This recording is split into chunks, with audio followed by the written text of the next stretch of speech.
이런 것들은 젊었을 때 누군가가 알려줬으면 좋았을 것들이에요.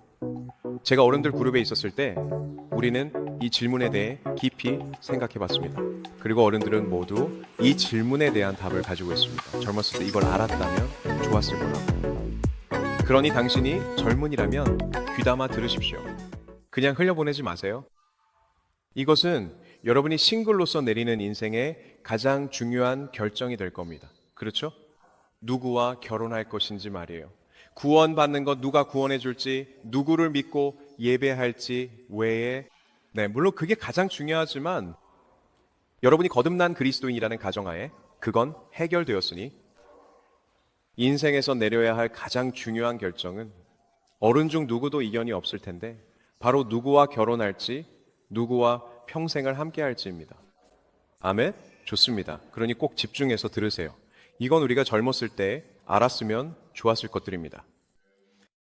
우리는 너무 서구화되고 극도로 개인화되어서 어떤 일반화도 받아들이지 않으려 합니다. 하지만 여러분에게는 어느 정도의 일반화가 필요하고 우리는 어느 정도 일반화를 하면서 이야기할 겁니다. 대부분의 관계가 어떻게 진행되는지 여러분의 이해를 돕기 위해 그리고 많은 경우 관계 속에서 추구하는 것이 무엇인지 말입니다. 여러분이 예외라면 예외인 것도 좋습니다. 예외가 있어서 기쁩니다. 하지만 일반적으로 여성이라면 남성의 일하는 태도나 재정 상태를 보게 될 겁니다. 맞죠? 그럼 남성들은 무엇을 볼까요? 오, 그녀는 정말 매력적이야. 정말 아름답네. 정말 압도적인 미인이야. 그렇죠? 그녀는 내게 아주 매력적이야. 그리고 젊을 때는 여자든 남자든 다 그런 식이에요. 그 외에는 별로 다른 요소들도 없고 배운 것도 없습니다. 네, 그래서 이거 좀 고쳐보고 싶습니다. 이건 정말 스파이시한 얘기입니다. 예전에 5가지 스파이시한 진실이라는 설교를 한 적이 있는데요. 꼭 5가지 스파이시한 진실을 찾아보시길 강력 추천합니다. 정말 스파이시한 설교였어요. 오늘은 그보다 더 스파이시합니다. 알겠죠? 혀가 얼얼할 거예요. 어떤 분들은 속이 불편하거나 가스가 찰 수도 있습니다. 하지만 스파이시한 건 몸에 좋습니다. 매운 건 좋습니다. 대사도 촉진시켜주고요. 그렇죠? 소화에도 좋고요. 정말 그렇습니다. 요즘에 특히 더 부각되고 있는데요. 항상 진실이었지만 지금 이 세대의 특징이기도 합니다. 사람들은 거절당하지 않는 것을 최우선 목표로 삼습니다. 그건 정말 큰 실수인데요. 이 길로 가면 갈수록 그 실수는 더 커지고 더 오래 가고 장기적으로 남게 됩니다. 거의 확실합니다. 거절당하는 것을 회피하는 것이 목표라면 거의 100% 실패가 보장된 셈입니다. 나는 절대 거절당하지 않을 거야. 그렇게 사는 건 비합리적이에요. 정말 비합리적이죠? 그럼 어떻게 극복할 수 있을까요? 거절을 극복하는 최선의 방법은 그냥 거절을 당하는 거예요. 그렇지 않나요? 일자리에 지원하고 거절당하는 것을 피하려면 어떻게 해야 하나요? 그걸 어떻게 이겨내죠? 지원하고 거절당하고 또 지원하고 또 거절당하고 계속 지원하다 보면 결국 나에게 맞는 직장을 찾게 됩니다. 그게 유일한 방법입니다. 아, 불합격 통보를 받을까봐 일자리 지원을 못하겠어 라고 말할 수는 없습니다. 거절은 내 존재감을 무너뜨릴 것이야. 내가 쓸모없는 사람처럼 느껴질 거야. 그렇게 할 수는 없습니다. 이건 정말 큰 문제이고 심각한 현상입니다. 거절을 예방하는 그런 기술들이요. 사람들은 자신을 보호하려고 이런 완충 장치를 가지고 있어요. 그런데 거절로부터 보호하려 했던 이런 장치들이 점차 당신의 성격과 연관되기 시작합니다. 거절의 영에 제대로 대처하지 않으면 그것이 당신의 성격을 왜곡시키게 됩니다. 남자아이들이 여자아이들에게 지나치게 맞추는 모습이 그래서 나옵니다. 남자아이들은 수동적이고 순순해지고 여자아이들은 매우 자기주장이 강하고 요구가 많아집니다. 성 역할이 바뀐 것처럼 보입니다. 그리고 바로 이런 보호 완충 장치들, 남성들이 자신을 보호하려고 둘러싸는 이런 것들이 성격을 왜곡시키기 시작합니다. 하나님께서는 당신을 특정한 모습으로 만드셨습니다. 당신을 남자로 만드셨죠? 하나님께서는 남자는 남자로 만드셨습니다. 하나님께서는 여자는 여자로 만드셨습니다. 그래서 당신이 더 당신답게 될수록 당신은 더 행복하게 됩니다. 요즘 나오는 영화들을 몇 분씩 봤는데 확실히 남성 주인공들에게 변화가 있습니다.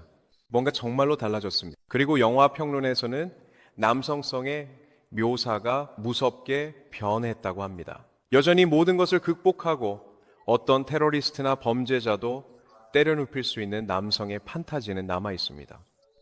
여전히 몸이 좋고 강하지만 요즘 영화에서는 그가 여성과 마주치는 순간 완전히 수동적으로 변합니다. 완전히 약해지죠. 전혀 추진력이 없습니다. 그녀를 쫓아다니지 않습니다. 요즘 영화에서는 여성이 남성을 쫓아다닙니다. 여성이 먼저 데이트 신청을 하고 여성이 그에게 드링크를 사주고 여성이 관심이 있다는 신호를 보내야만 하죠. 그런데도 그는 전혀 반응하지 않습니다. 마치 남자들이 미투 운동을 너무 두려워해서 완전히 확실하게 동의가 있는지 확실히 알 수 없으니 그냥 나를 보호하기 위해 아무것도 하지 않으려고 합니다. 이건 40년, 50년에 걸친 페미니즘의 폭정이 영화 속 남성 캐릭터를 그리고 결과적으로 실제 젊은 남성들까지도 이 부분에 있어서 극도로 수동적으로 만들어버렸습니다. 그래서 그들은 여전히 몸을 만들고 여전히 강해지고 여전히 무술을 배우고 여전히 어떻게 싸우는지 알고 여전히 액션 히어로 같지만 여자가 방에 들어오면 아무것도 할 수 없습니다. 그리고 그는 이것을 여러 영화들에서 보여주었습니다. 우연한 한 번의 일, 단순한 한 번의 에피소드가 아닙니다. 일관되게 전달되는 메시지입니다. 그리고 어쩐지 이 젊은 영화 평론가는 그것이 정말로 자기 세대를 대변한다고 느끼는 것 같습니다. 이제는 거의 일종의 거짓된 환상이 되어버렸습니다. 완전히 수도승처럼 사는 거죠. 그게 남자들이 하는 새로운 일이라고 합니다. 완전히 수도승처럼 살면서 더 이상 여자에게 데이트 신청도 하지 않고 아내가 될 자격이 있는지 살피지도 않고요. 그들은 아예 그 영역을 다루지 않습니다. 그럼 무엇을 다루나요? 다른 모든 것들입니다. 거절당할 가능성이 없는 것이라면 무엇이든요. 흥미롭지 않나요? 저라면 그런 마켓에는 있고 싶지 않을 것 같은데요. 제가 다 제대로 이해했는지 모르겠지만 그게 지금의 트렌드입니다. 그래서 거절을 극복해야 합니다. 성공하려면 거절을 이겨내야 합니다. 거절은 아프지만 경험을 쌓게 해주고 경험은 최고의 스승입니다. 얼굴 앞에 들이미는 정말로 적나라한 거절은 잠시 아프지만 당신을 더 강하게 만들 겁니다. 거절을 극복하는 한 가지 방법은 거절을 당하는 것입니다. 여러 번 거절을 당하다 보면 그게 별일 아니라는 걸 깨닫게 됩니다. 나에게 좋은 직장이 어딘가 있을 거야. 좋을 집을 찾을 거고 사게 될 거야. 내 삶을 향상시키고 가치를 더 해줄 좋은 여성이 있을 거야. 그러니 나는 다가갈 수 있고 물어볼 수 있고 제안할 수 있고 다 괜찮아. 지원할 수 있고 거절당해도 괜찮아. 그건 단지 내가 하나님의 온전한 뜻에 한 걸음 더 가까이 갔다는 뜻이야. 저는 그렇게 생각하려고 합니다. 그 부정적인 감정과 두려움을 동력 삼아 자신감으로 바꾸는 겁니다. 나는 한 걸음 더 가까워졌어. 싱글이신 분들은 이걸 적어 두십시오. 거절이 후회보다 낫습니다. 거절이 후회보다 낫습니다. 거절보다 나쁜 일들은 많이 있습니다. 후회로 가득한 삶을 사는 것이 그 중 하나입니다. 여자에게 데이트 신청을 했을 때 최악의 결과는 거절당하고 경험을 쌓고 더 강해지는 것입니다. 최고의 결과는 용기를 내서 도전하고 누군가를 만나서 자신보다 훨씬 뛰어난 사람과 결혼하게 되는 거죠. 당신이 원하는 목록이나 기대치를 훨씬 뛰어넘는 그런 사람 말이에요. 그게 행복한 삶을 만들지 않겠습니까? 최악의 경우는 더 강해지는 것이고 최고의 경우는 홈런을 치는 것입니다. 인생은 너무 짧습니다. 당신이 싱글이라면 도전하십시오. 두려워하지 마세요. 세 번째 큰 실수. 세 번째 큰 실수는 다시 말하지만 이건 우리 세대만의 독특한 점입니다. 제가 20년 전에 했던 설교에서 많이 업데이트를 하는데 그때라면 달랐을 겁니다.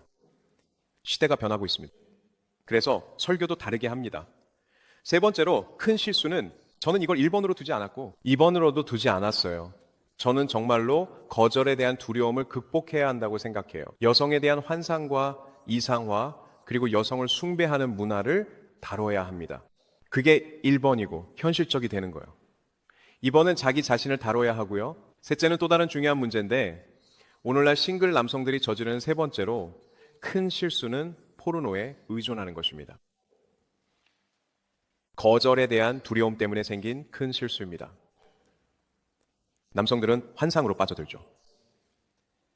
그리고 포르노에 의존하게 되고 심지어 요즘 영화들도 새로운 형태의 남성 판타지라고 생각합니다. 그래서 저는 비교해봐야겠다고 생각했어요. 이걸 연구해보려고 하는데 교회에서는 너무 수위가 높아서 그런 영화들은 보여드릴 수 없죠. 하지만 모든 세대에는 남성 판타지를 대변하는 영화가 하나씩 있죠. 그리고 사람들은 그런 것에 의존하게 됩니다. 그게 소프트 포르노 같은 것이라 해도 결국 사람들이 도피하는 일종의 판타지인 거죠. 그리고 휴대폰의 대중화와 포르노는 현대 사회에서 가장 해로운 변화입니다. 한때는 우리 중 누구도 휴대폰이 없던 시절이 있었습니다. 요즘 아이들은 이걸 모릅니다. 그런 시대가 있었어요. 저는 아마 그 전환기에 있었던 것 같아요. 아무도 휴대폰을 가지고 있지 않았습니다. 아무도 손끝에서 인터넷을 사용할 수 없었습니다. 휴대폰과 포르노에 대중하는 남성들에게 있어 가장 급진적이고 해로운 변화입니다. 남성들은 이미 여성을 성적 대상으로 물건화했지만 포르노는 그걸 마치 헤로인 수준으로 끌어올립니다. 만약 교회에 그리스도인이 있는데 그가 매일 헤로인을 맞는다고 한다면 당신은 아마 와우라고 말하면서 그걸 반드시 고쳐야 해요. 악마에게 꾀인 건 알지만 그래도 헤로인 중독은 반드시 고쳐야 해요. 라고요. 그런데 포르노는 젊은이들에게 헤로인과도 같습니다. 생물학적으로 정상이 아닙니다. 손가락을 까닥해서 수많은 몸매, 사이즈, 피부색의 사람들이 벌거벗은 모습을 보는 것은 정상이 아닙니다. 이런 말을 해도 되겠습니까? 여러분은 그렇게 만들어지지 않았어요. 생물학적으로요. 영적으로도 당연히 그건 죄입니다. 생물학적으로 여러분은 여러분에게 주어지는 그 엄청난 다양성과 선택을 감당할 수 없습니다. 그러면서 정상적인 삶을 살 수는 없어요. 그러면서 진짜 여성과 정상적으로 교제할 수 없습니다. 그건 너무 과합니다. 여러분은 호르몬적으로 폭격을 당하고 마치 마약을 하는 수준으로 심리적 폭격을 당하는 것입니다. 그게 바로 포르노가 만들어내는 비정상적인 호르몬의 분출로 인한 중독입니다. 그리고 중독된 남자는 약한 남자입니다. 그래서 여러분은 반드시 이겨내야 합니다. 하지만 요즘은 포르노를 보는 게 너무 쉽습니다. 제가 어렸을 때는 누군가 잡지라도 있어야 했습니다. 그리고 호기심에 한번 훔쳐볼 수도 있었죠. 그리고 그게 전부입니다. 하지만 지금은 어디서든 볼 수 있습니다. 그리고 그 양이 정말 어마어마하죠. 그리고 또 변태적입니다. 뭔가 화면이 나타나면 이게 내가 한 번도 가본 적이 없는 곳으로 데려가는구나. 나는 거기에 가고 싶지 않아. 그것에 대해 노라고 말해야 합니다. 스스로 선택을 해서 그래, 이건 정말 어둡다. 이건 악하다. 다음은 남녀 모두에게 해당되는 건데요. 그건 바로 있는 그대로의 나를 받아줘. 있는 그대로의 나를 받아줘입니다. 많은 싱글들이 결혼하고 싶어 하면서 상대를 못 찾는 이유가 뭘까요? 저도 잘 모르겠어요. 노력은 하고 있나요? 아니요. 있는 그대로의 나를 받아줘야 해요. 나는 변화를 거부해요. 내가 변해야 한다면 그 사람이 정말로 있는 그대로의 나를 사랑하는지 모르겠어요. 저는 싱글들이 이런 말을 하는 걸 듣는데요. 싱글 남성, 싱글 여성 모두가 이렇게 생각하죠. 나는 연인을 얻기 위해서 변하지 않을 거예요. 상대가 내 있는 그대로를 받아들여야 하고 그렇지 않으면 그 사람은 나에게 자격이 없거나 내게 어울리지 않는다고 생각해요. 저는 이것이 수동성을 정당화하는 거라고 생각합니다. 하나님께서는 우리에게 성장을 기대하십니다. 그리고 우리는 여러분에게 이 말을 해왔는데요. 지난 몇 주 동안 계속해서 하나님께서 우리에게 한 가지를 기대하신다고 말씀드렸죠. 하나님께서는 우리가 예수 그리스도의 피로 구원받기를 기대하십니다. 그 후에는 우리가 끊임없이 성장하는 길을 걷기를 바라십니다. 일본인들은 이를 가리키는 단어가 있는데 바로 카이젠입니다. 카이젠, 즉 작고 점진적인 개선이 끝없이 이어지는 것이죠. 작고 점진적이며 끝없는 개선, 그것이 바로 카이젠입니다. 그리고 그 방식으로 일본은 오랫동안 세계를 지배할 수 있었습니다. 그들은 전쟁으로 폐허가 된 나라, 제2차 세계대전의 악당에서 세계 2위의 경제 대국으로 성장했습니다. 그리고 나서 중국에 그 자리를 내주었죠. 하지만 여전히 그들은 아주 가까운 상위권에 있습니다.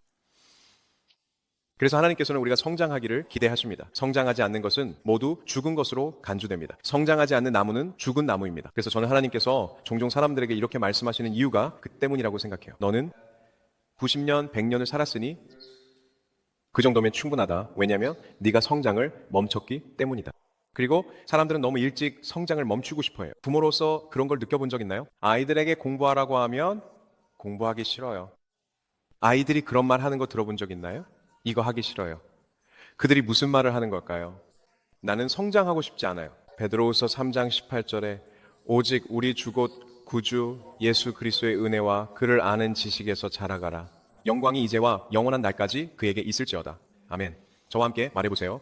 나는 은혜 안에서 자라고 있습니다. 그리고 나의 주이시며 구주이신 예수 그리스도를 아는 지식에서 자라고 있습니다. 아멘. 별로 단합이 안 되네요. 다시 한번 해볼까요? 나는 은혜 안에서 자라고 있습니다. 나는 지식 안에서 자라고 있습니다. 나는 결코 성장을 멈추지 않을 것입니다. 예수님이 나를 집으로 데려가시는 그날까지요. 나는 성장하는 제자입니다. 나는 성장하는 것이 좋습니다. 나는 성장을 거부하지 않습니다. 성장은 좋은 것입니다. 성장은 나에게 좋고 하나님께도 좋고 온 세상에도 좋습니다. 아멘. 만약 당신의 다음 휴가가 당신의 인생을 바꿀 수 있다면 어떨까요? 스티브 초콜란티 목사님과 함께하는 잊지 못할 신앙여행에 참여하세요. 사우디아라비아, 태국, 고센, 유럽의 문화적 경이로움, 그리고 계시록의 7교회와 같은 숨막히는 여행지로 떠나보세요. 육로이든 바다이든 각 여행은 영감과 디스커버리, 신앙 안에서 성장할 수 있는 기회를 제공합니다. 단순히 여행이 아닌 목적을 가지고 세상을 경험하세요. Discover Church 온라인컴에 방문하세요. 그리고 오늘 등록하세요. Discover Church 온라인 /투어로 가셔서 마음이 가는 많은 투어에 관심을 표시하십시오. 가고 싶은 곳이 있다면 마음이 이끄는 대로 신청하세요. 우리는 여러분을 위해 기도할 것입니다.